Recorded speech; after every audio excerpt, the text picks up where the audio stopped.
अध्याय 11 उचित और आश्चर्यजनक। इस अध्याय में मॉर्गन हाउसेल हमें वित्तीय सफलता के प्रति अपने दृष्टिकोण में विनम्रता और वास्तविकता की भावना बनाए रखने के महत्व के बारे में बताते हैं। उनका तर्क है कि वित्तीय दुनिया अक्सर उचित से अधिक आश्चर्यजनक होती है और यह समझना महत्वपूर्ण है कि हम हमेशा सब कुछ नियंत्रित नहीं कर सकते हैं। हमारी सफलता और विफलता दोनों में भाग्य और अप्रत्याशित घटनाओं की महत्वपूर्ण भूमिका होती है। हाउसेल इतिहास की कुछ बड़ी वित्तीय सफलताओं और विफलताओं के उदाहरणों का उपयोग करते हैं ताकि यह दर्शाया जा सके कि अक्सर परिणाम हमारी अपेक्षाओं और तर्कसंगत विश्लेषण से कहीं अधिक चरम होते हैं। अप्रत्याशित घटनाएं, जिन्हें ब्लैक स्वान घटनाएं भी कहा जाता है, वित्तीय बाजारों और व्यक्तिगत भाग्य को नाटकीय रूप से बदल सकती हैं।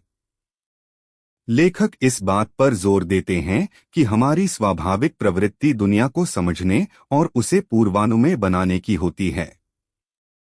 हम कारण और प्रभाव के स्पष्ट संबंध खोजना चाहते हैं और यह मानना चाहते हैं कि अच्छे निर्णय हमेशा अच्छे परिणाम देंगे और बुरे निर्णय बुरे परिणाम देंगे।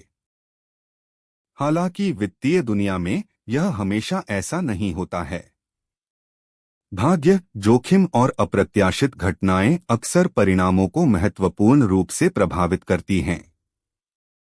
हाउसेल हमें व्यक्तिगत सफलता की कहानियों के प्रति सतर्क रहने की सलाह देते हैं, जो केवल कौशल और कड़ी मेहनत पर जोर देती हैं और भाग्य के तत्व को अनदेखा करती हैं।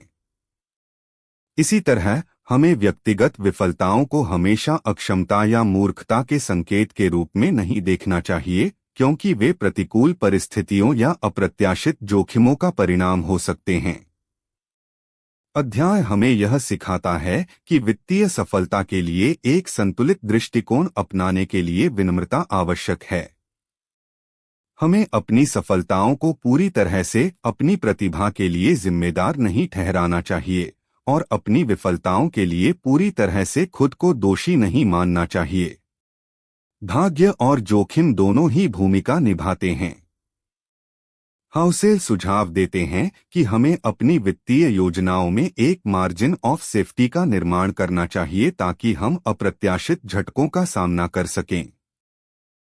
इसका मतलब है कि हम जितना सोचते हैं उससे अधिक बचत करना, अत्यधिक जोखिम लेने से बचना और लचीलापन बनाए रखना। वे यह भी बताते हैं कि दुनिया की जटिलता और अप्रत्याशितता को स्वीकार करने से हमें दूसरों के प्रति अधिक सहानुभूतिपूर्ण और समझदार बनने में मदद मिल सकती है, चाहे उनकी वित्तीय स्थिति कुछ भी हो। अंततः उचित और आश्चर्यजनक अध्याय हमें वित्तीय दुनिया के बारे में एक अधिक यथार्थवादी और विनम्र दृष्टिकोण अपनाने के लिए प्रोत्साहित करता है। यह हमें सिखाता है कि भाग्य और अप्रत्याशित घटनाएं महत्वपूर्ण भूमिका निभाती हैं और हमें अपनी योजनाओं में इस अनिश्चितता को ध्यान में रखना चाहिए। यह अध्याय हमें नियंत्रण के भ्रम से बचने और एक लचीला और अनुकूलनीय वित्तीय मानसिकता विकसित करने के महत्व पर जोर देता है। अध्याय 12 सबसे बड़ा प्रदर्शन। इस अध्याय में मॉर्गन हाउसेल वित्तीय दुनिया में सबसे शक्तिशाली प्रदर्शन के बारे में बताते हैं, जो कि कोई भव्य रिटर्न या त्वरित लाभ नहीं है, बल्कि लंबे समय तक टिके रहना है। उनका तर्क है कि समय ही सबसे महत्वपूर्ण संपत्ति है जब यह निवेश और धन निर्माण की बात आती है। लगातार बने रहने और चक्रवृद्धि ब्याज को अपना काम करने देने की क्षमता सबसे बड़ा लाभ प्रदान करती है। हाउसेल एक बार फिर वॉरेन बफे के उदाहरण का उपयोग करते हैं ताकि इस बिंदु को स्पष्ट किया जा सके। बफे के असाधारण धन का रहस्य उनकी निवेश कौशल से कहीं अधिक उनके लंबे निवेश क्षितिज में निहित है। उन्होंने दशकों तक लगातार निवेश किया और चक्रवृद्धि ब्याज को अपनी संपत्ति को आश्चर्यजनक रूप से बढ़ाने की अनुमति दी। उनके वार्षिक रिटर्न असाधारण नहीं रहे हैं, लेकिन उनकी निरंतरता अभूतपूर्व रही है। लेखक इस बात पर जोर देते हैं कि वित्तीय उद्योग अक्सर जटिल निवेश रणनीतियों और त्वरित लाभ की संभावनाओं पर ध्यान केंद्रित करता है। हालांकि वास्तविक धन निर्माण अक्सर सरल और उबाऊ होता है।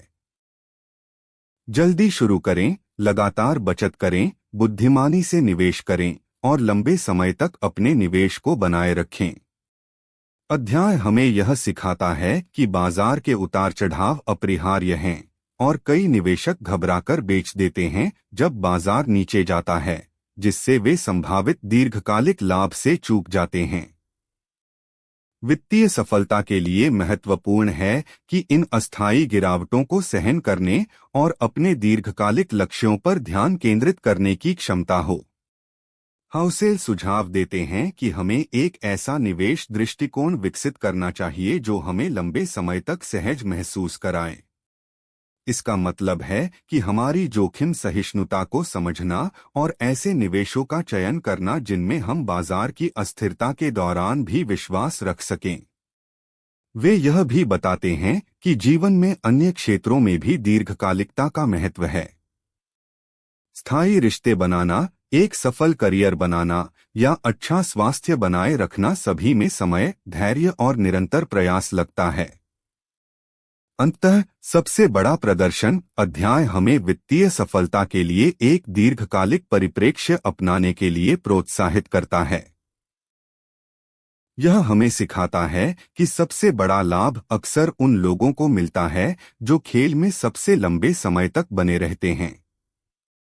यह अध्याय हमें धैर्य, दृढ़ता और चक्रवृद्धि ब्याज की शक्ति को कम न आंकने के महत्व पर जोर देता है। त्वरित लाभ की तलाश करने के बजाय हमें दीर्घकालिक धन निर्माण पर ध्यान केंद्रित करना चाहिए। अध्याय 13 आपको पसंद आएगा कि आप अमीर हैं। इस अध्याय में मॉर्गन हाउसेल धन के वास्तविक मूल्य पर एक सूक्ष्म दृष्टिकोण प्रस्तुत करते हैं। उनका तर्क है कि धन का अंतिम लक्ष्य भौतिक संपत्ति या विलासिता की वस्तुओं को जमा करना नहीं है, बल्कि भविष्य में विकल्प और लचीलापन रखने की क्षमता है। संक्षेप में, धन का सबसे बड़ा लाभ यह है कि यह आपको वह करने की शक्ति देता है जो आप चाहते हैं, जब आप चाहते हैं।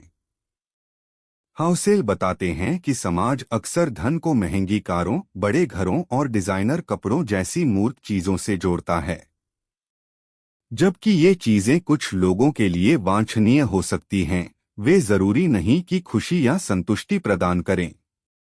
इसके विपरीत वित्तीय सुरक्षा और नियंत्रण की भावना जो धन प्रदान कर सकती है, वह अधिक स्थायी और मूल्यवान है।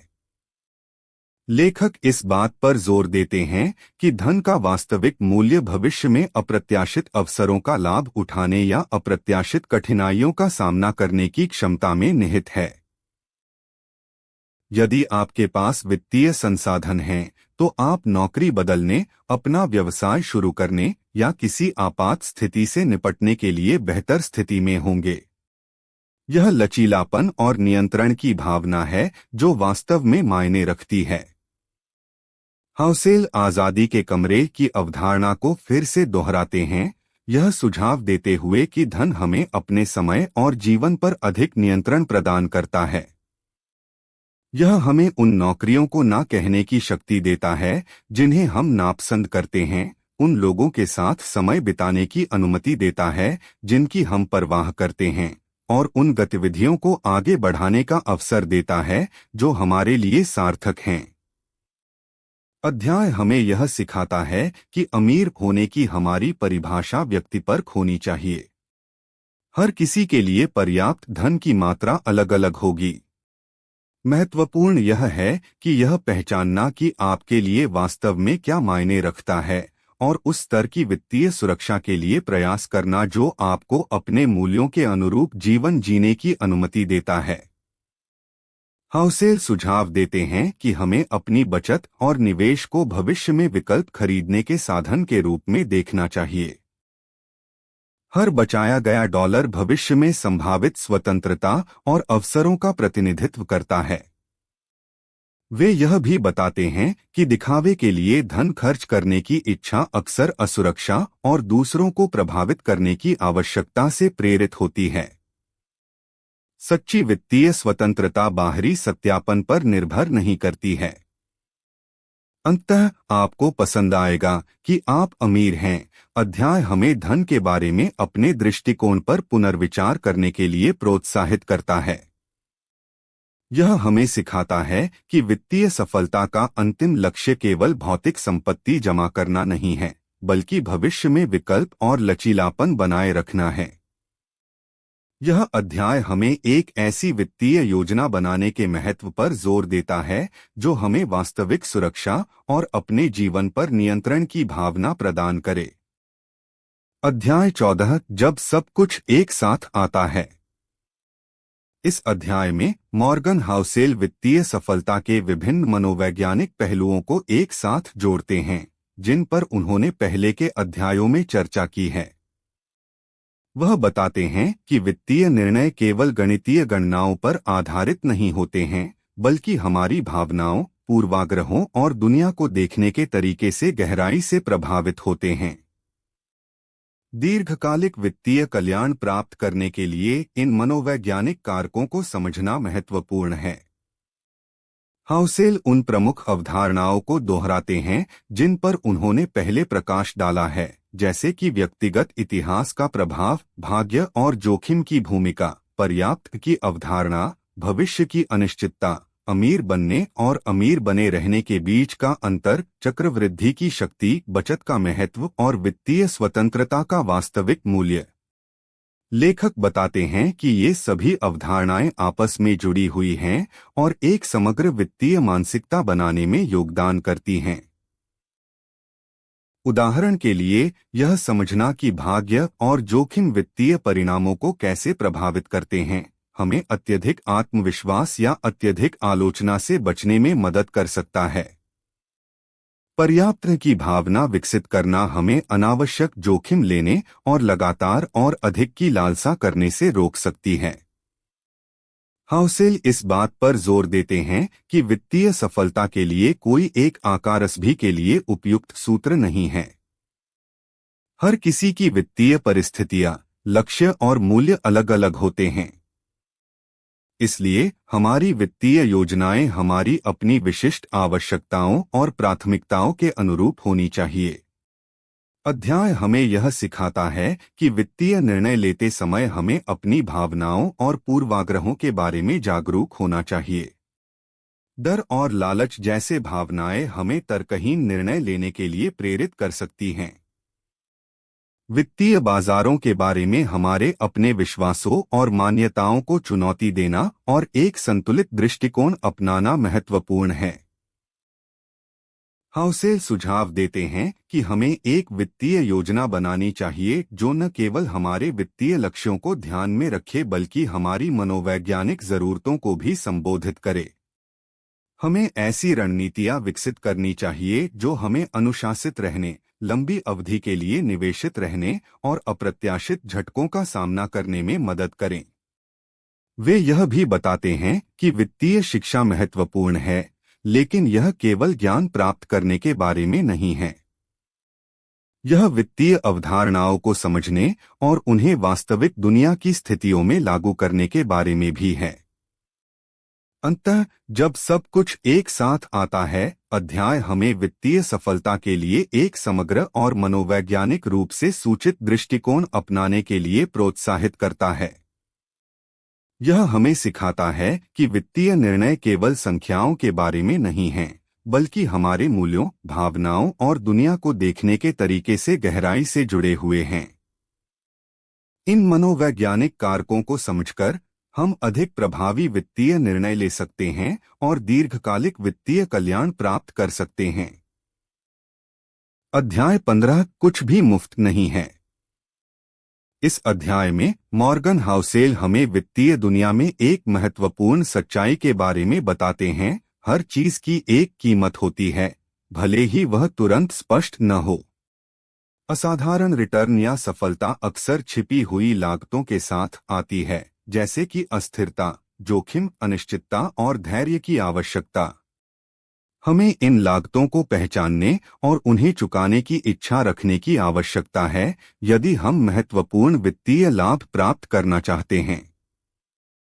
हाउसेल शेयर बाजार में उच्च रिटर्न की संभावना का उदाहरण देते हैं। जबकि ऐतिहासिक रूप से शेयरों ने अन्य परिसंपत्ति वर्गों की तुलना में बेहतर प्रदर्शन किया है। यह उच्च रिटर्न अस्थिरता की कीमत पर आता है। शेयर बाजार में समय समय पर महत्वपूर्ण गिरावट आती है और निवेशकों को इन उतार चढ़ावों को सहन करने और घबराकर बेचने से बचने के लिए मानसिक रूप से तैयार रहना चाहिए। यह अस्थिरता ही उच्च रिटर्न की कीमत है। लेखक इस बात पर जोर देते हैं कि हर निवेश या वित्तीय रणनीति में कुछ अंतर्निहित लागतें होती हैं। त्वरित और आसान लाभ का वादा करने वाली कोई भी चीज अक्सर छिपे हुए जोखिमों या नुकसानों के साथ आती है। हमें हमेशा यह सवाल पूछना चाहिए कि इसकी कीमत क्या है, भले ही वह कीमत मौद्रिक न हो। हाउसेल उद्यमिता के उदाहरण का भी उपयोग करते हैं। अपना व्यवसाय शुरू करना वित्तीय स्वतंत्रता और महत्वपूर्ण लाभ की संभावना प्रदान कर सकता है, लेकिन इसके लिए कड़ी मेहनत, अनिश्चितता, लंबे समय तक काम करने के घंटे और विफलता के जोखिम की कीमत चुकानी पड़ती है। अध्याय हमें यह सिखाता है कि वित्तीय सफलता के लिए हमें यह स्वीकार करना होगा कि कोई मुफ्त भोजन नहीं है। हमें वांछित रिटर्न प्राप्त करने के लिए आवश्यक कीमत चुकाने के लिए तैयार रहना होगा, चाहे वह धैर्य, जोखिम सहनशीलता या अनिश्चितता के साथ सहजता हो।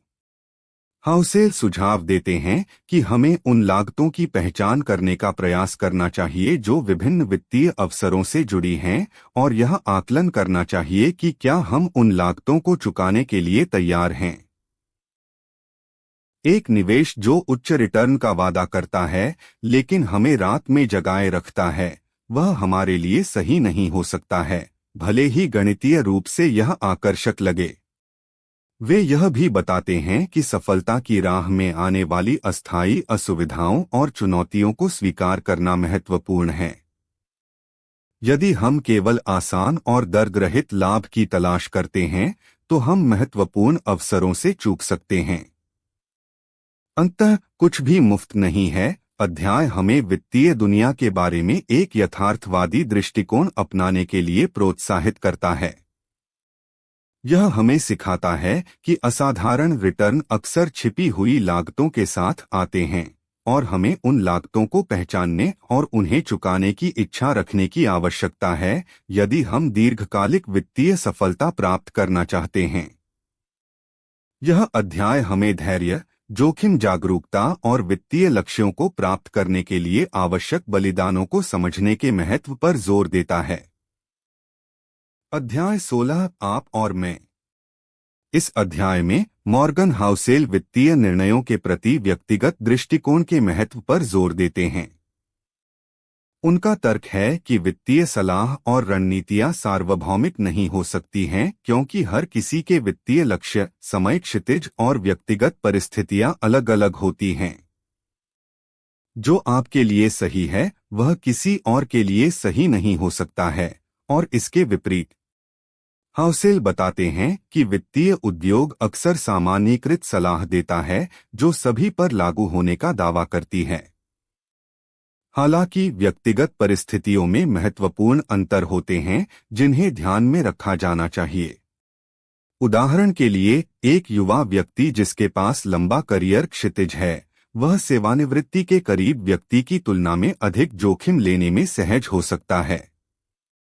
लेखक इस बात पर जोर देते हैं कि आपके वित्तीय लक्ष्यों को समझना महत्वपूर्ण है। क्या आप जल्दी सेवानिवृत्त होना चाहते हैं? क्या आप बच्चों की शिक्षा के लिए बचत कर रहे हैं? क्या आप बस वित्तीय रूप से सुरक्षित महसूस करना चाहते हैं? आपके लक्ष्य आपकी वित्तीय रणनीति को आकार देंगे। हाउसेल आपके समय क्षितिज पर विचार करने के महत्व पर भी प्रकाश डालते हैं। यदि आपके पास निवेश के लिए कई दशक हैं, तो आप अल्पकालिक अस्थिरता को सहन करने और संभावित रूप से उच्च रिटर्न वाले अधिक जोखिम भरे परिसंपत्तियों में निवेश करने में सक्षम हो सकते हैं। यदि आपका समय क्षितिज छोटा है, तो आप अधिक रूढ़िवादी दृष्टिकोण अपनाना चाह सकते हैं। अध्याय हमें यह सिखाता है कि दूसरों की वित्तीय सफलता या रणनीतियों की नकल करने की कोशिश करना एक गलती हो सकती है यदि उनकी परिस्थितियां आपसे अलग हैं। एक सफल निवेशक के लिए जो काम करता है वह आपके लिए काम नहीं कर सकता है। हाउसेल सुझाव देते हैं कि हमें वित्तीय सलाह को आलोचनात्मक रूप से देखना चाहिए और यह आकलन करना चाहिए कि क्या यह हमारी अपनी विशिष्ट परिस्थितियों और लक्ष्यों के अनुरूप है। हमें अपनी वित्तीय योजना बनाने के लिए समय निकालना चाहिए जो हमारी व्यक्तिगत आवश्यकताओं को दर्शाती हो। वे यह भी बताते हैं कि वित्तीय मामलों में कोई एक सही उत्तर नहीं है।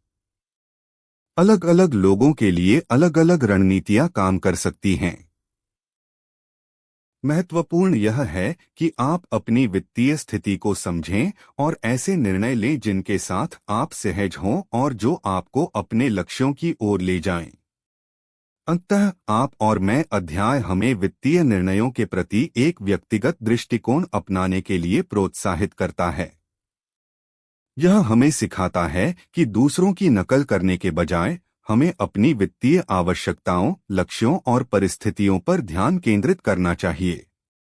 यह अध्याय हमें अपनी वित्तीय योजना बनाने और ऐसे निर्णय लेने के महत्व पर जोर देता है जो हमारे लिए सही हों, भले ही वे दूसरों के लिए पारंपरिक या लोकप्रिय न हों।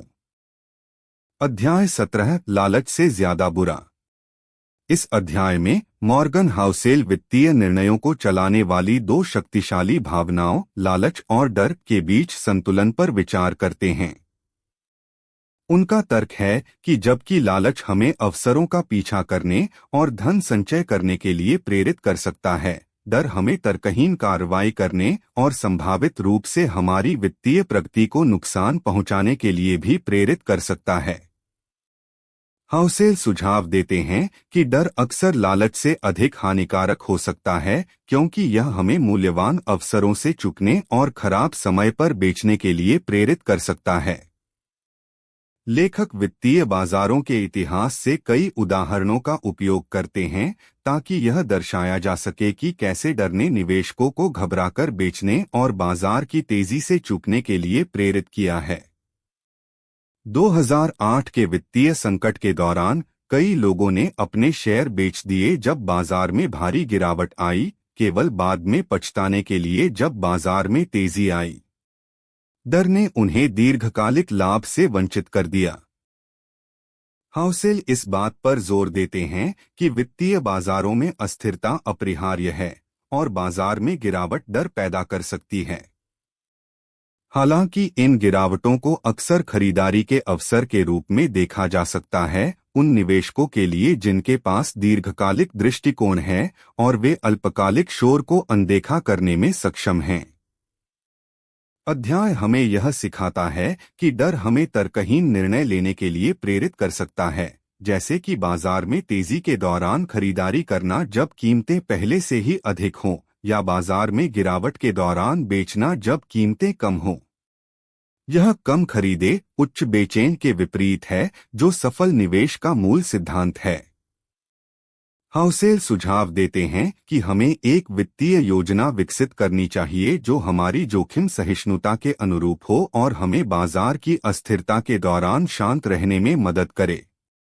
इसमें एक विविध पोर्टफोलियोस बनाना, पर्याप्त आपातकालीन निधि बनाए रखना और लंबी अवधि के लक्ष्यों पर ध्यान केंद्रित करना शामिल हो सकता है। वे यह भी बताते हैं कि वित्तीय मीडिया अक्सर डर और लालच की भावनाओं को भुनाता है, जिससे निवेशकों के लिए शांत और तर्कसंगत रहना मुश्किल हो जाता है। हमें वित्तीय समाचारों का उपभोग करते समय आलोचनात्मक होना चाहिए और अल्पकालिक शोर पर अत्यधिक ध्यान देने से बचना चाहिए। अंततः लालच से ज्यादा बुरा अध्याय हमें वित्तीय निर्णयों में भावनाओं की भूमिका के बारे में जागरूक होने के लिए प्रोत्साहित करता है। यह हमें सिखाता है कि जबकि लालच हमें प्रेरित कर सकता है, डर अक्सर अधिक विनाशकारी हो सकता है। डर पर काबू पाने और एक दीर्घकालिक दृष्टिकोण बनाए रखने की क्षमता दीर्घकालिक वित्तीय सफलता के लिए महत्वपूर्ण है। यह अध्याय हमें शांत रहने, तर्कसंगत निर्णय लेने और बाजार की अस्थिरता का लाभ उठाने के महत्व पर जोर देता है। अध्याय 18 जब आप बदलेंगे। इस अध्याय में मॉर्गन हाउसेल वित्तीय नियोजन की एक महत्वपूर्ण लेकिन अक्सर अनदेखी पहलू पर प्रकाश डालते हैं। समय के साथ हमारी व्यक्तिगत परिस्थितियां और लक्ष्य बदलते हैं और हमारी वित्तीय योजनाओं को इन परिवर्तनों को प्रतिबिंबित करने के लिए अनुकूलित करने की आवश्यकता होती है। एक स्थिर और अपरिवर्तनीय वित्तीय योजना दीर्घकालिक सफलता के लिए पर्याप्त नहीं हो सकती है। हाउसेल बताते हैं कि जब हम युवा होते हैं तो हमारे वित्तीय लक्ष्य अक्सर अलग होते हैं, शायद ऋण चुकाना या पहला घर खरीदना। जैसे जैसे हम बड़े होते हैं हमारी प्राथमिकताएं बदल सकती हैं, बच्चों की शिक्षा के लिए बचत करना या सेवानिवृत्ति की योजना बनाना। हमारी जोखिम सहिष्णुता भी उम्र और परिस्थितियों के साथ बदल सकती है। लेखक इस बात पर जोर देते हैं कि वित्तीय योजना को एक सतत प्रक्रिया के रूप में देखा जाना चाहिए, न कि एक बार की घटना के रूप में। हमें नियमित रूप से अपनी वित्तीय स्थिति, अपने लक्ष्यों और अपनी जोखिम सहिष्णुता का पुनर्मूल्यांकन करना चाहिए और आवश्यकतानुसार अपनी योजनाओं में समायोजन करना चाहिए। हाउसेल इस विचार का समर्थन करते हैं कि दीर्घकालिक निवेश में बने रहना महत्वपूर्ण है, लेकिन इसका मतलब यह नहीं है कि हमारी रणनीति कभी नहीं बदलनी चाहिए। जैसे जैसे हमारी परिस्थितियां बदलती हैं, हमें अपने पोर्टफोलियो आवंटन, बचत दर और वित्तीय लक्ष्यों को समायोजित करने की आवश्यकता हो सकती है।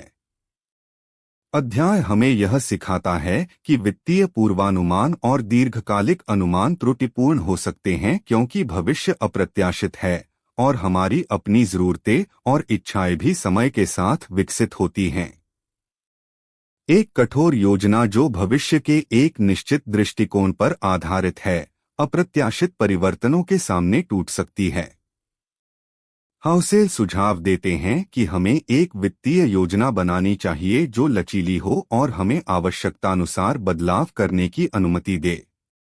इसमें कुछ मार्जिन ऑफ सेफ्टी बनाना और ऐसी रणनीतियां अपनाना शामिल हो सकता है जो विभिन्न संभावित भविष्यवाणियों का सामना कर सकें।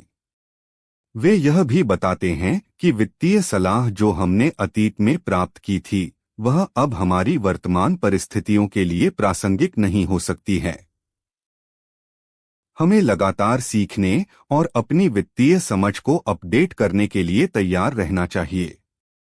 अंततः जब आप बदलेंगे अध्याय हमें वित्तीय नियोजन के लिए एक गतिशील दृष्टिकोण अपनाने के लिए प्रोत्साहित करता है। यह हमें सिखाता है कि हमारी वित्तीय योजनाएं स्थिर नहीं होनी चाहिए, बल्कि हमारे जीवन में होने वाले परिवर्तनों को प्रतिबिंबित करने के लिए विकसित होनी चाहिए।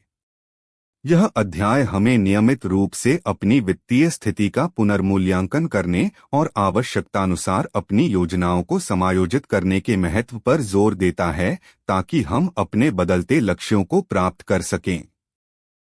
अध्याय 19 सब कुछ की तरह। इस अध्याय में मॉर्गन हाउसेल वित्तीय दुनिया और जीवन के अन्य पहलुओं के बीच समानताएं खींचते हैं। उनका तर्क है कि पैसे के साथ हमारे कई व्यवहार और अपेक्षाएं जीवन के अन्य क्षेत्रों में हमारे दृष्टिकोण को दर्शाती हैं। इन समानताओं को समझने से हमें अपने वित्तीय निर्णयों और समग्र कल्याण के बारे में अधिक जागरूक होने में मदद मिल सकती है। हाउसेल इस विचार का पता लगाते हैं कि कैसे वित्तीय दुनिया में हमारी अपेक्षाएं अक्सर अवास्तविक होती हैं, उसी तरह जैसे हम जीवन के अन्य क्षेत्रों में पूर्णता या निरंतर प्रगति की उम्मीद करते हैं। शेयर बाजार में हमेशा ऊपर की ओर बढ़ने की उम्मीद करना अवास्तविक है, ठीक वैसे ही जैसे व्यक्तिगत जीवन में हमेशा खुश रहने की उम्मीद करना अवास्तविक है। उतार चढ़ाव जीवन का एक स्वाभाविक हिस्सा हैं, चाहे वह वित्तीय हो या व्यक्तिगत। लेखक इस बात पर जोर देते हैं कि वित्तीय सफलता की राह में धैर्य और दीर्घकालिक परिप्रेक्ष्य का महत्व जीवन के अन्य क्षेत्रों में भी परिलक्षित होता है। एक सफल करियर बनाना, मजबूत रिश्ते बनाना या अच्छा स्वास्थ्य बनाए रखना सभी में समय और निरंतर प्रयास लगता है। त्वरित समाधान या तत्काल संतुष्टि की तलाश अक्सर निराशा की ओर ले जाती है। हाउसेल इस अवधारणा पर भी विचार करते हैं कि कैसे हम वित्तीय जानकारी को संसाधित करते हैं। यह अक्सर हमारी पुष्टि पूर्वाग्रह कन्फर्मेशन बायस से प्रभावित होता है। हम उन सूचनाओं की तलाश करते हैं जो हमारे मौजूदा विश्वासों का समर्थन करती हैं।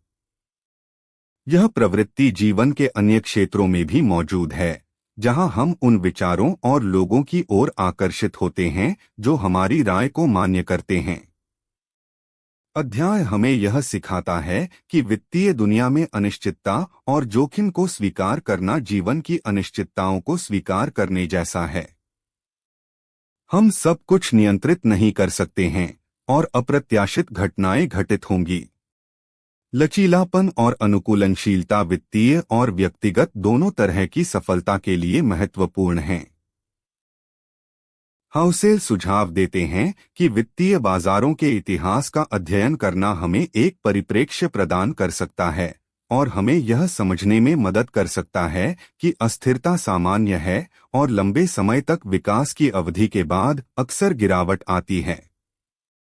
यह जीवन के उतार चढ़ावों को समझने जैसा है। वे यह भी बताते हैं कि वित्तीय सफलता अक्सर संतोष खोजने और पर्याप्त जानने के बारे में होती है, ठीक उसी तरह जैसे जीवन में खुशी और संतुष्टि बाहरी उपलब्धियों के बजाय आंतरिक शांति से आती है। अंततः सब कुछ की तरह अध्याय हमें वित्तीय दुनिया को एक व्यापक मानवीय अनुभव के हिस्से के रूप में देखने के लिए प्रोत्साहित करता है। यह हमें सिखाता है कि पैसे के साथ हमारे कई व्यवहार और अपेक्षाएं जीवन के अन्य पहलुओं में हमारे दृष्टिकोण को दर्शाती हैं। इन समानताओं को समझकर हम अपने वित्तीय निर्णयों में अधिक संतुलित और यथार्थवादी दृष्टिकोण अपना सकते हैं और समग्र रूप से अधिक संतुष्ट जीवन जी सकते हैं। अध्याय 20 निष्कर्ष।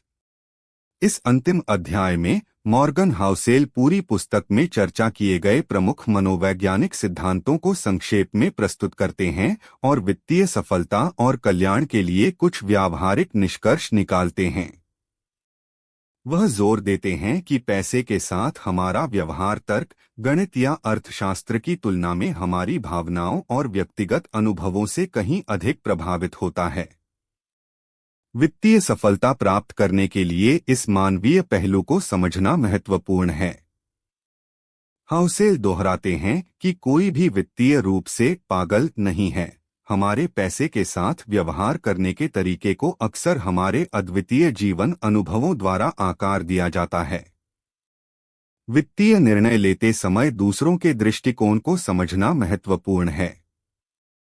वह भाग्य और जोखिम की अविश्वसनीय भूमिका को फिर से रेखांकित करते हैं, यह याद दिलाते हुए कि परिणाम हमेशा कौशल या इरादे का सीधा प्रतिबिंब नहीं होते हैं।